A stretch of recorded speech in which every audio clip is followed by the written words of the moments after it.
भाई जो गुरु बचन पे डट गे, कट गे फंद 84 के। तो क्या कह रहे हैं यहां परमात्मा? श्रीमद् भगवत गीता के अध्याय 9 श्लोक 30 में भी यही प्रमाण है। लिखा है कि यदि कोई अतिशय दुराचारी व्यक्ति भी है, यदि वह विश्वास के साथ परमात्मा की भक्ति करने लग गया है तो उसे महात्मा के समान मानना चाहिए। वह संतों के विचार सुनकर सुधर जाएगा और अपना कल्याण करवा लेगा। इसलिए मानव शरीरधारी प्राणी को परमात्मा की भक्ति तथा शुभ कर्म यानी अच्छे कर्म, किसी की आत्मा नहीं दुखानी चाहिए, किसी के साथ में छल कपट नहीं करना चाहिए, धोखाधड़ी नहीं करनी चाहिए, अपने स्वार्थ के लिए दूसरों को नहीं ठगना चाहिए, माता बहनों के ऊपर बुरी नजर कुदृष्टि नहीं डालनी चाहिए, पर स्त्री के साथ में दुराचार नहीं करना चाहिए, अपनी धर्म पत्नी के साथ में सदाचारी रहना चाहिए। उसको कहते हैं शुभ कर्म, और अपना कल्याण करवा लेगा। इसलिए मानव शरीरधारी प्राणी को परमात्मा की भक्ति तथा शुभ कर्म और दान धर्म गुरु जी की शरण में आकर अवश्य करने चाहिए।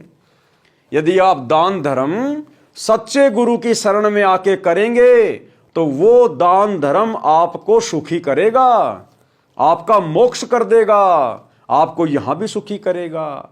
और यदि आपने गुरु की शरण में आए बिना दान धर्म किया, जैसे बहुत सारे बड़े बड़े सेठ लोग होते हैं, ये बड़े बड़े मंत्री लोग होते हैं, ये अपना गुरु नहीं बनाते, इनका कोई गुरु नहीं होता, और बिना गुरु के ये अपनी संपत्ति को भंडारों में लगा देते हैं, गरीबों को ये कंबल बंटवा देते हैं, प्याऊ लगवा देते हैं, कुएं खुदवा देते हैं, ट्यूबवेल लगवा देते हैं, धर्मशालाएं बनवा देते हैं।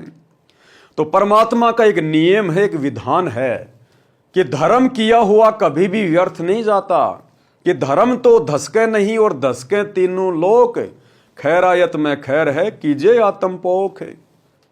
यदि आपने गुरु ना बनाकर दान धर्म किया है या कर रहे हैं तो अगले जन्म में वो धन तो आपको मिलेगा ही मिलेगा, लेकिन आपको मनुष्य जन्म नहीं मिलेगा। यदि आपने बिना गुरु के दान धर्म किया है तो आपको मनुष्य जन्म नहीं मिलेगा। वो धन तो मिल जाएगा जितना आपने दान में दिया है, भंडारे किए हैं, लेकिन वो मिलेगा कैसे? अगले जन्म में परमात्मा आपको बिना गुरु के उस दान धर्म के करने के चलते कुत्ते का जन्म देगा। कुत्ते का जन्म, ये रूल है मालिक का, और आपको वो दान धर्म भी मिल जाएगा। आपने देखे होंगे बहुत सारे सेठ लोग 1-1 करोड़ की गाड़ी में चलते हैं। जो सेठ है, जो मालिक है, वो तो गाड़ी चला रहा है, और जो वो कुत्ता है वो पीछे मालिक की सीट पे बैठा है।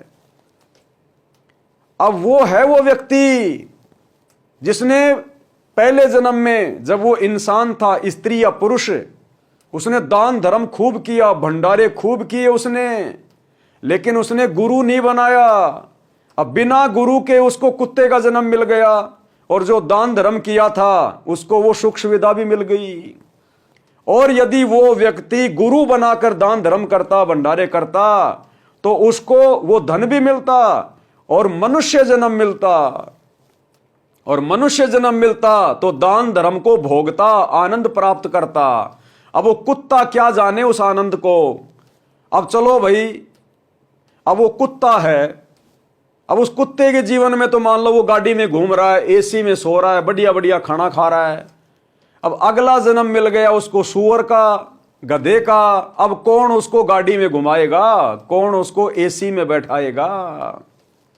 तो इस प्रकार भाइयों और बहनों, यदि भक्ति करें और दान धर्म करें तो सच्चा सतगुरु बनाकर करें, सच्चा सतगुरु।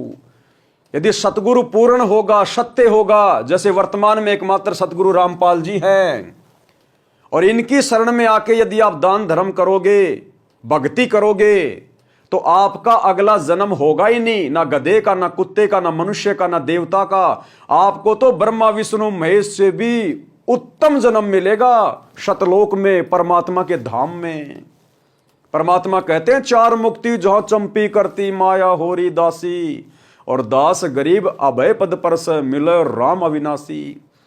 इस सतगुरु के सतलोक में, सचखंड में, जब हम इनकी भक्ति को पूरी करके आजीवन मर्यादा में रह के इन पर समर्पित होकर पूरी भक्ति करके जब हम सतलोक जाएंगे इनके साथ में, तो वहां सतलोक में हमें ऐसे ऐसे सुख हैं जैसे यहां ब्रह्मा विष्णु महेश के पास जो 4 मुक्ति है ना, काम अर्थ धर्म मोक्ष, ये तो हमारे पैरों की चंपी करती है। वहां 4 मुक्ति जहां चंपी करती, और ये धन ये माया, माया होरी दासी, ये धन ये माया तो हमारी नौकरानी की तरह वहां पर 24 घंटे हमारी सेवा में हाजिर रहेगी। यानी जो सुख यहां पर ब्रह्मा विष्णु महेश को भी नहीं है, वो सुख हमें सतलोक में मिलेंगे। ये है सच्चे सतगुरु की शरण में आकर सत भक्ति करने का फल परिणाम।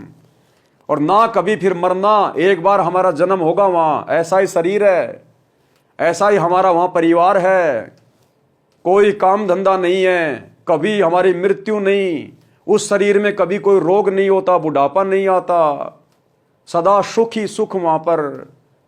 सिर्फ सतगुरु रामपाल जी परमेश्वर जी की सत भक्ति से, अन्य इस ब्रह्मांड में और किसी की भक्ति से वो लोग नहीं। जो गुरु बचन पे डट गे, कट गे फंद 84 के, कट गे फंद 84 के, कट गे फंद 84 के।